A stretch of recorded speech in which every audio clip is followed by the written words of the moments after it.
I'm joined now by Sarah Staff from the head of Safer Cash, which is part of the British Security Industry Association. Sarah, thanks so much for joining us. So firstly, just tell us a bit more about how Safer Cash was set up in the first place. Thank you, Michelle. So back in 2007, Safer Cash was launched with the support of the Home Office and the National Police Chiefs Council.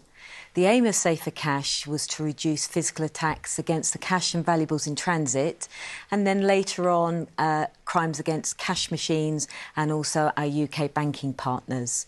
So Safer Cash works on a national framework of sharing intelligence and information between the police and the industry, and we're lucky enough to have 6 seconded police staff in the Metropolitan Forces, and that really bridges a very strong relationship with the police.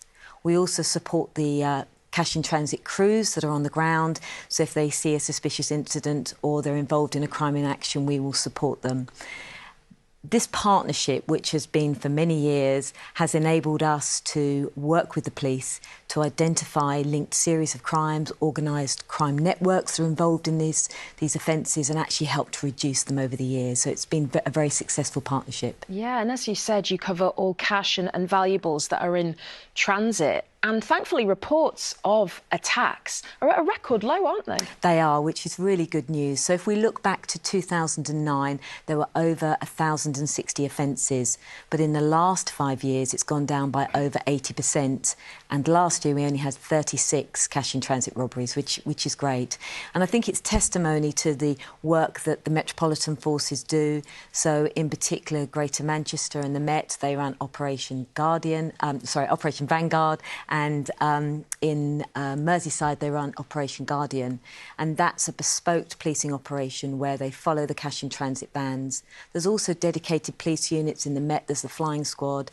And in West Midlands Police, they have the Priority and Vulnerabilities Unit. And they'll do bespoke operations. And that's why, together, we've been able to reduce these crimes. Yeah, it makes so much sense, and really good to hear that these numbers just keep coming down and down. And as you say, you work closely with the forces to appeal for information, which is so key, because some of these attacks are incredibly violent. I mean, we've got some footage, haven't we, that just demonstrates what some of these are like. Yes. These criminals will literally stop at nothing to gain access to these safes, will they? Absolutely. So these individuals will use the tactic of stealing a van, smashing the shop premises and then tying a strap around the ATM to remove it. The industry worked really hard to put security measures in place to prevent this, but it is a very difficult crime to stop.